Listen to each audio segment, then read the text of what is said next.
नमस्ते दोस्तों, मैं हूँ संगीता। मेरे चैनल पे आप लोगों का दिल से स्वागत है।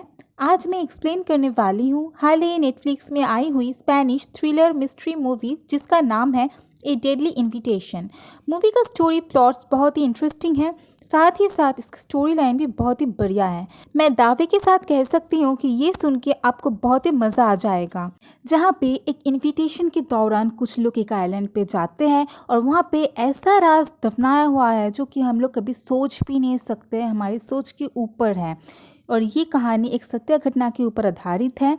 तो दोस्तों, ये मूवी आप अगर पूरा देखना चाहते हो तो नेटफ्लिक्स पे अवेलेबल है और कहानी तो मैं बता ही रही हूँ, एंड तक ज़रूर बने रहना। ज़्यादा बात ना करके चलिए मूवी की ओर। तो मूवी की शुरुआत में हमें एक आरजे को दिखाया जाता है जिसका नाम होता है अगाथा, जो कि अपनी पार्टनर के साथ मिलके छोटी छोटी क्राइम मिस्ट्रीज को सॉल्व करती है। अपनी एक रिकॉर्डिंग में वो बताती है कि राज तो हर जगह पे ही होते हैं, लेकिन उनका जो क्लूज होते हैं ना, ज़्यादातर अननोटिस ही रहती हैं। लेकिन उसे सुन के लोग अपने सिक्स सेंस को जागरूक कर सकते हैं, जिसके दौरान वे लोग आराम से सॉल्व कर पाएंगे ऐसे कुछ राजों को। रिकॉर्डिंग के दौरान उसका डोरबेल बजता है तो वो डोर ओपन करके एक डिलीवरी बॉय को पार्सल हाथ में हुए देख पाती है। पार्सल रिसीव करके वो चौंक जाती है क्योंकि उसमें था एक इनविटेशन कार्ड जो कि उसका बड़ी बहन ओलिविया की थी, जिसके साथ 5 सालों तक उसका कोई कनेक्शन नहीं था। खैर, अगाथा अब रेडी होके कार में निकल जाती है। जाते वक्त आइरिस को कॉल लगाती है और यहाँ पे उनके बातों से हमको समझ में आ जाता है कि ओलिविया असल में अगाथा की स्टेप सिस्टर मतलब सौतेली बहन है। लेकिन दोनों में बॉन्डिंग बहुत ही स्ट्रांग था। कुछ कारण के लिए उन दोनों में डिस्टेंस आ गई थी। खैर, अब तो वो ओलिविया के पास ही जा रही है और अगले सीन में हम लोग देख पाते हैं अगाथा ओलिविया के घर के सामने पहुंच चुकी है, जहां पे ओलिविया का एक्स हस्बैंड कार्लोस बाहर ही खड़ा हुआ था। उसे भी ओलिविया ने स्पेशल इनविटेशन देके बुलाया था। अचानक उसे हॉस्पिटल का कॉल आ जाता है तो वो वहां से चला जाता है। तो अगाथा तभी नोटिस करती है घर के बाहर ओलिविया का एक आंख वाला सर्वेंट गुस्तावो पुराना फूलों को हटा के पर्पल कलर का फूलों को पौधे में लगा रहा था। जिसके बाद अगाथा अपने लगेज को लेके घर के अंदर एक रूम में चली जाती है। कुछ देर बाद ही वो सीढ़ियों के पास कार्लोस और उसका हाउसकीपर जोना के साथ बात करते हुए देख लेती है और वो चुपके से उन दोनों की बातें सुनने का कोशिश करती है। अचानक एक तेज आवाज होने की वजह से उन दोनों का ध्यान अगाथा का तरफ चला जाता है। तो अगाथा अब क्या करेगी, तो बेचारी को उस आवाज को फॉलो करके वहां जाना पड़ा, जहाँ पे पेड्रो नाम का एक आदमी लकड़ी का स्टैचू गिरा दिया था। उसके बाद अगाथा ओलिविया का एक और हस्बैंड कैरी से मिलती है जो कि एक्टर था। फिर वे दोनों बीच में चले जाते हैं। वहाँ पे वो ओलिविया का पार्टनर सोनिया और उसके बॉयफ्रेंड नीरन से मिलती है जो कि एक योगा इंस्ट्रक्टर था। तभी वहाँ हाउसकीपर जोना आके ओलिविया का एक नोट पढ़ के सबको सुनाती है, जहाँ पे ओलिविया सबको यार्ड में रात को डिनर करने के लिए बुलाई हुई थी। नोट पढ़ने के बाद जोना अगाथा को कहती है कि उन्होंने उसके लिए एक रूम डिसाइड कर दिया है और उसे उसी रूम में रुकना होगा। यहाँ पे नीरन नोटिस करता है ओलिविया की इनविटेशन कार्ड में विला का नेम अलग बताया हुआ था। तभी पेड्रो बताता है कि एलिशिया कार्लोस और ओलिविया की एक एडॉप्टेड चाइल्ड थी, जिसका 5 साल पहले एक कार एक्सीडेंट में मौत हो गई थी। जिसके बाद सब लोग अपने अपने रूम में चले जाते हैं। जोना अगाथा के रूम में एप्पल और चाय लेके आती है, लेकिन उसके पहले अगाथा के कुछ सामान पहले रूम में छूट गई थी, जिन्हें लाने के लिए वो पहले कमरे में चली जाती है। तभी उसे पता चलता है कि वो रूम सोनिया और नीरन को दे दिया गया है। ये देख के वो जल्दी से अपने सामान लेके चली जाती है। फिर शाम को सब लोग एक बोट पे बैठ के उस यार्ड के लिए निकल जाते हैं, जहाँ पे ओलिविया उनके वेलकम करने के लिए वेट कर रही थी। और तभी वो कहती है कि वो सब लोग उसके लाइफ में नेगेटिव या फिर पॉजिटिव इम्पैक्ट रखते हैं। जिसके बाद गुस्तावो तबीयत खराब होने की वजह से एक छोटा बोट पे बैठ के वापस विला की तरफ निकल जाता है। नेक्स्ट सीन में हम देख पाते हैं सब लोग एक साथ रात को डिनर करने बैठ गए हैं और ओलिविया बताना शुरू करती है कि क्यों वो इन सबको इनवाइट की थी। साथ में अगाथा कोई रिकॉर्डिंग ना कर पाए इसलिए उसका चश्मा भी उतार लिया गया था। उसके बाद वो उन सबको एक ऐसा सरप्राइज देने वाली थी जिसको वो जिंदगी भर याद रखने वाले थे। और उसके साथ एक्साइटेड होके ये भी कहती है कि आज शायद लौटने के वक्त कोई एक उनमें से वापस नहीं पहुंच पाएगा, क्योंकि वे सब समुद्र के एकदम बीचों बीच हैं। अब कैरी को ये सब एकदम मजाक लग रहा था, लेकिन ओलिविया एकदम सीरियस थी और ये भी बताती है कि उसका बेटी की मौत के बाद अगाथा ही इकलौती इंसान है जो कि उसका वारिस बची हुई है। अगर वो यहाँ पे मर जाती है तो अगाथा इस यार्ड की एक लौती और सबसे अमीर इंसान बन जाएगी। और साथ ही साथ ये भी बताती है कि सोनिया वो इंसान है जो कि यहाँ पे उसे सबसे ज्यादा नफरत करती है। कार्लोस पहले उसका ही बॉयफ्रेंड था, साथ में उसका परफ्यूम कंपनी का एक इन्वेस्टर भी था। कुछ साल पहले एक पार्टी में सोनिया के साथ वो ओलिविया को देखा था और तभी आकर्षित हो गया था, जिसके बाद वो कैरी का भी नाम लेती है। और वो था एक एक्टर जो कि मूवी के सेट में एक असली गन इस्तेमाल करने की वजह से इलीगल इशू में आ गया था, जिसके कारण उसे कार्लोस से भारी कर्जा लेना पड़ा था। उसके बाद वो पेड्रो का भी नाम लेती है। पहले वो कार्लोस के हॉस्पिटल में काम करता था, लेकिन कुछ गलती के कारण से उसे निकाल दिया गया था। फिर कार्लोस के बारे में बताती है जिसे पैसों से मतलब था, फैमिली या फिर प्यार से कोई मतलब ही नहीं था। जिसके बाद वहाँ से उठ के वो अपने केबिन पे चली जाती है और उसके पीछे अगाथा भी जाती है, जहाँ पे हमें पता चलता है कि बड़ी बहन होने के नाते ओलिविया अगाथा की बहुत ही केयर करती थी और दोनों में बहुत अच्छा बॉन्डिंग भी था।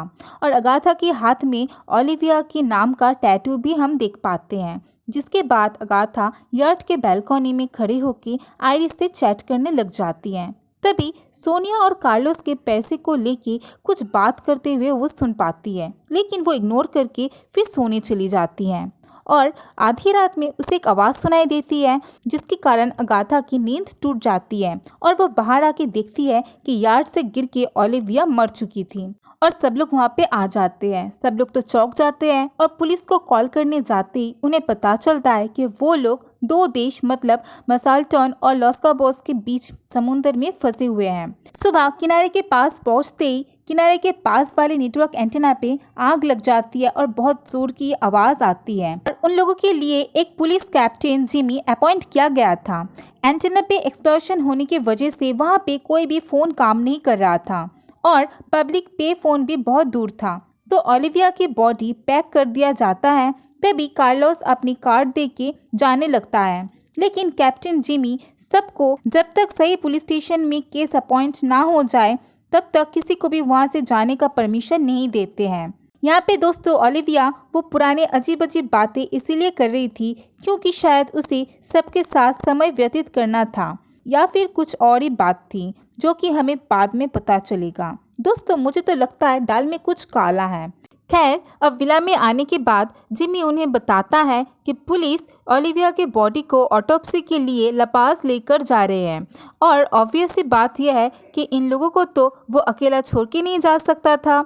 वापस आने तक लेफ्टिनेंट जूलियन को वहाँ पे छोड़ के चले जाते हैं और उसके बाद अगाथा के ऊपर ध्यान जाते ही वो उसे एक मिनट के अंदर पहचान जाता है, क्योंकि जूलियन यहाँ पे मिस्ट्री सॉल्विंग वाला कहानी सुनना बहुत ही पसंद करता था और हम तो जानते ही हैं अगाथा भी सॉल्व करती है और एक आरजे भी है, इसीलिए वो अगाथा का बहुत बड़ा फैन था।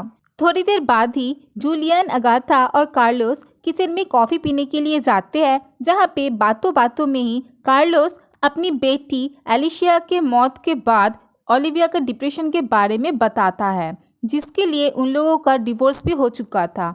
अब कार्लोस और अगाथा एक दूसरे को ओलिविया के ऊपर ध्यान ना देने के लिए क्रिटिसाइज करने लग जाते हैं और इसी बीच उन्हें एक गोली का आवाज़ भी सुनाई देती है, जिसे फॉलो करके वो लोग एक रूम पे जाते हैं, जहाँ पे जाके वो लोग देख पाते हैं कि नीरन के हाथ में गोली लगी थी और उस गोली को एक राइफल से चलाया गया था। अगाथा चारों ओर देखना शुरू कर देती है और गन पाउडर का स्मेल का पीछा करते हुए वो अलमीरा का पास पहुंच जाती है, जहां पे एक सीक्रेट पैसेज भी मिल जाता है। उसके अंदर वो चली जाती है और उसके पीछे पीछे जूलियन भी चला जाता है। उस अलमारी के अंदर छानबीन करते वक्त जूलियन कहता है कि अगर वो इस केस को सॉल्व कर लेता है तो उससे इंस्पेक्टर के तौर पे उसका प्रमोशन हो जाएगा और अगाथा को उसका मदद करने के लिए कहता है। इधर अगाथा को भी अपने बहन के मौत का केस सॉल्व करना था, जिसके लिए वो बाकी सबसे अनऑफिशियली बारी बारी इंटरोगेट करना चाह रही थी। तो जूलियन राजी हो जाता है। कुछ देर बाद ही वो लोग बाहर आ जाते हैं और सबको बिना किसी प्रेशर दे के इंटरोगेशन के लिए मना लेते हैं। सबसे पहले अगाथा गुस्तावो को सजेस्ट करती है, तो जूलियन सबसे पहले उसे पूछताछ करना शुरू कर देता है कि इंसिडेंट के वक्त गुस्तावो कहाँ था, क्या कर रहा था। जिस पे गुस्तावो बताता है कि विले में आने के बाद वो सोने का कोशिश कर रहा था। तभी उसे एक बहुत जोर का आवाज़ सुनाई देती है और दूरबीन से देखने का कोशिश करता है। फिर अगाथा उससे पूछती है कि उसका आँख कैसे खराब हुआ और कितने दिनों से यहाँ पे काम करता है। तो गुस्तावो कहता है कि वो यहाँ पे 5 साल से काम कर रहा था और उसका आँख 10 साल पहले कंस्ट्रक्शन के एक हादसे में खराब हो गया था। उसके इंटरोगेशन के बाद अगाथा जूलियन को बताती है उसे इस केस के और भी गहराई तक जानने के लिए अपना एक दोस्त को इम्पोर्टेंट कॉल करना है। और यहाँ पे जूलियन को अपना प्रमोशन के लिए मजबूरी में उसे कॉल करने के लिए परमिशन देना पड़ा। जिसके बाद विले से थोड़ी दूर लोकल फ़ोन बूथ पे जाके वो आइरिस को कॉल लगाती है, जहाँ पे वो ओलिविया के मौत और ये सब सिचुएशन के बारे में उसे बताती है। साथ ही साथ नीरन, सोनिया, पेड्रो और गुस्तावो के बारे में भी इन्वेस्टिगेशन करने के लिए कहती है। जिसके बाद वो फिर विले में पहुंच के जूलियन को पेड्रो, कार्लोस और डोना को इंटरोगेट करने के लिए ऑफिस बुलाने के लिए सजेस्ट करती है। ऑफिस में जहां डोना कहती है कि वो खाली वक्त में कार्लोस के बंदूक को साफ करती थी। और ये बात सुन के तो हड़बड़ी में पेड्रो के हाथ से उसका डॉक्टर बेद भी गिर जाता है, जिसके अंदर बहुत सारा मेडिसिन था और ये सब कुछ अगाथा नोटिस कर लेती है। उन सब के जाने के बाद अगाथा जूलियन को कहती है कि उसे नहीं लगता है इनमें से कोई खूनी हो सकता है। उसे लगता है कि ओलिविया शायद सबसे उसके साथ टाइम स्पेंड करवाना चाह रही थी। इवन विले के बाहर फूल बदलने के पीछे भी ज़रूर कोई ना कोई राज होगा। जिसके बाद वो लोग कैरी को तहकीकात करने के लिए बुला लेते हैं, जहाँ पे वो आके कहता है कि पिछली रात वो सो नहीं पा रहा था। तभी उसे अचानक किसी बात करने की आवाज़ सुनाई देती है और जब वो ऊपर जाके देखता है तो ओलिविया नशे की हालत में कुछ बड़बड़ा रही थी। वो देख के वो चला जाता है रूम पे। फिर उसके बाद फ्लोर में मरी हुई मिली। साथ में वो अपनी सफाई में ये भी बोलता है कि वो ओलिविया को धक्का नहीं दिया था। उसके बाद नीरन को इंटरोगेशन के लिए बुला लेते हैं। वो ओरिजिनली मैक्सिको से था। इसी बीच 6 साल इंडिया के बनारस में भी वो रह चुका है। सोनिया के साथ योगा क्लास में ही उसे पहली नज़र में प्यार हो गया था। नीरन के पास आईडी के तौर पे योगा क्लास का विजिटिंग कार्ड को छोड़ के और कोई आईडी प्रूफ नहीं था। उसके बाद अगाथा कार्लोस से सोनिया के साथ यार्ड में हुई कॉन्वर्सेशन के बारे में पूछती है, तो कार्लोस बताता है कि वो सिर्फ उसको उसकी परफ्यूम कंपनी के लिए इन्वेस्टमेंट मांग रही थी। और ये सेम बात सोनिया भी अपनी इंटरोगेशन के टाइम बताई थी। अब इतनी इंटरोगेशन के बाद जूलियन तो बहुत ही थक चुका था, तो अगाथा भी अपने रूम पे जाके लेट जाती है। तभी यार्ड की तरफ से कुछ आवाज़ सुन के वहाँ पहुँच जाती है, जहाँ पे पेड्रो को ओलिविया के केबिन में कुछ सर्च करते हुए वो देख लेती है। और पेड्रो मेडिसिन लेके पीछे घूमते ही अगाथा को देख के चौंक जाता है, जहाँ पे अगाथा उसे पूछताछ करती है और पेड्रो उसे बताता है कि ओलिविया बहुत ही तकलीफ में थी, साथ में काफ़ी बीमार भी थी। तो पेड्रो उसे बताता है कि ओलिविया नहीं चाहती थी कि किसी को ये पता चले, लेकिन साथ ही साथ लेबर के दौरान मरे हुए बच्चों का डेथ सर्टिफिकेट भी मिल जाता है। ये बात वो लोग जूलियन को नहीं बताते हैं। खैर, वापस फ़ोन बूथ जाके अगाथा आयरिश को कॉल लगाती है, जहाँ पे आयरिश बताती है कि गुस्तावो अपने पास्ट वाले एक्सीडेंट के बारे में सच बता रहा था। ओलिविया और कार्लोस के फाउंडेशन में कॉर्निया ट्रांसप्लांट भी ऑफर किया गया था उसे। जिसके बाद अगाथा वो लेबर के दौरान डेड चाइल्ड्स के सर्टिफिकेट के बारे में भी बताती है और गवर्नर और उसके वाइफ के बारे में छानबीन करने के लिए भी कह देती है। तभी आयरिश बताती है कि गवर्नर सच में एक बच्चे को अडॉप्ट करने वाले थे। जिसके बाद वो विले वापस चली जाती है और सुबह होने के बाद सब लोगों को एक साथ बुला के बताती है कि उसने ये केस सॉल्व कर लिया है, जिसकी डिटेल्स अभी सबके साथ शेयर करने वाली है। वो बताती हैं कि एलिशिया असल में रेनिडा नाम के एक लड़की की बायोलॉजिकल बेटी थी जो कि एक टीनेजर थी। एक झूठी खबर सुन के वो खुदकुशी करके अपनी जान ले ली थी और ये झूठी खबर या फिर उसके मौत का पीछे के राज क्या था वो हमें इस कहानी के आखिर में पता चलेगा दोस्तों। इसके बाद अगाथा उसके हॉस्पिटल के एडमिशन फॉर्म भी सबको दिखाती है जो कि रेनिरा का भाई रेमियो ही प्रिपेयर किया था और ये रेमियो और कोई नहीं बल्कि निरन ही था। फिर अगाथा ओलिविया के कैबिन से मिली चाइल्ड डेथ सर्टिफिकेट के बारे में भी सबको बताती है, जिनमें से एक डेथ सर्टिफिकेट एलिशिया की भी थी। लेकिन यहाँ पे गौर करने वाली बात ये थी कि ये डेथ सर्टिफिकेट 7 साल पुराना था, लेकिन एलिशिया की मौत तो 5 साल पहले हुई थी। जब एलिशिया की मौत 5 साल पहले हुई थी, सारे न्यूज़पेपर में उसके मौत का खबर छपी हुई थी। उनमें से निरन ने एक आर्टिकल को देख लिया था और उसी वक्त उसे अपनी बहन के लिए इंसाफ चाहिए था। अब इसके बाद उसे पता करना था ओलिविया एलिशिया मतलब उसके बहन के बेटी को क्यों अडॉप्ट किया था, इवन कैसे किया था, जबकि वो बच्चा तो जन्म के वक्त ही मर गई थी। ये जानने के लिए निरन को ओलिविया के करीब पहुंचना था, जिसके लिए वो सोनिया जो कि ओलिविया को हेट करती थी उसका क्लोज आ गया था। जिसके बाद वे दोनों ओलिविया को उल्टा सीधा बोल के उसका ये राज सबको बोल देंगे ये कह के धमकी भी दिया था। लेकिन ओलिविया तो एलिशिया अनाथ थी यही जानती थी और यहाँ पे कैरी की मदद से अगाथा ये पता लगा लिया था कि डोना रेनाडा की डिलीवरी के समय वहाँ पे मौजूद थी और झूठ बोली थी उसका बच्चा नहीं रहा। असल में डोना एक फाउंडेशन में काम करती थी जहाँ पे वो सिंगल मदर्स के टच में रहती थी। अब ये राज सामने आते ही डोना गन उठा शूट करने वाली थी, लेकिन अगाथा पहले से उस बंदूक का गोली निकाल लिया था और डोना लाचार होके बंदूक नीचे रख देती है। तभी अगाथा बताती है कि कार्लोस सिर्फ हॉस्पिटल के लिए अमीर नहीं था, डोना को सिंगल मदर्स के टच में रखने के लिए रखा था। बच्चे होने के बाद डोना सबको झूठ कहती थी कि उनके बच्चे नहीं रहे और वे बच्चों को अनाथ कह के अमीर लोगों को बेच देते थे, जिससे कि उसे काफ़ी अच्छा खासा पैसा मिल जाता था। लेकिन निरन जब पहली बार विले में आया था तभी उसे देख के डोना पहचान गई थी। उसका खून करने के लिए ही अगाथा को रूम चेंज करवा दिया था, क्योंकि उस रूम पे ही सीक्रेट डोर डोना के रूम तक जाता था। तो दोस्तों अब समझ में आ गया ना कि क्यों अगाथा का रूम चेंज करवा दिया था और निरन सोनिया को दे दिया गया था। इसी बीच कैप्टन जेमी वहाँ पे आ जाते हैं और उन सबको एक साथ देख के जूलियन के ऊपर बहुत ही गुस्सा करने लग जाते हैं, लेकिन जूलियन उन्हें शांत करके समझाते हैं। फिर अगाथा एक वीडियो दिखाती है जब निरन को गोली लगी थी। उस टाइम वो तहकीकात करते वक्त निरन के कमरे में एक कैमरा छुपा दिया था जो कि एक सीक्रेट कैमरा था। उसने तबीयत खराब होने का नाटक करती है और कार्लोस उसे रूम पे ले जाने के बहाने से खिड़की से दोनों भाग जाते हैं। और इधर अगाथा बोलती है कि ओलिविया का कोई मर्डर नहीं हुआ था बल्कि उसने खुदकुशी की थी। उसे बहुत खतरनाक कैंसर था जिसके कारण उसे दर्द से जूझने के लिए बहुत सारा दवाई लेनी पड़ती थी। इसीलिए ओलिविया इन दोनों के राज जान के अपने मौत के साथ कार्लोस और डोना को पकड़वाने के लिए पूरी प्लान ही पहले से कर लिया था।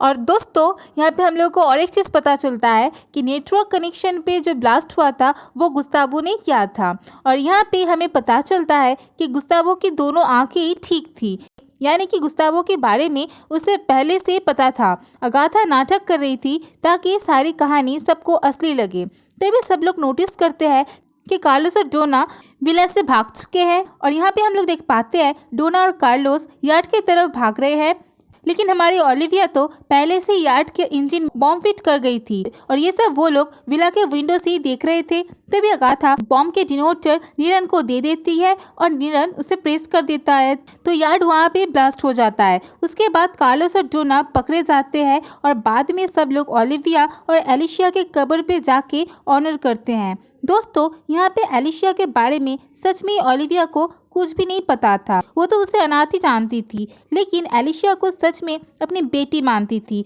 और इधर सोनिया और निरन अपनी गलत फहमी की वजह से बेकार में उसे हेट करते थे। वो लोग खुद ही समझ गए थे कि असली बदमाश कोई और नहीं बल्कि कार्लोस और डोना थी। जिसके बाद आइरिस ओलिविया के ऑटोप्सी की रिपोर्ट लेके आती है।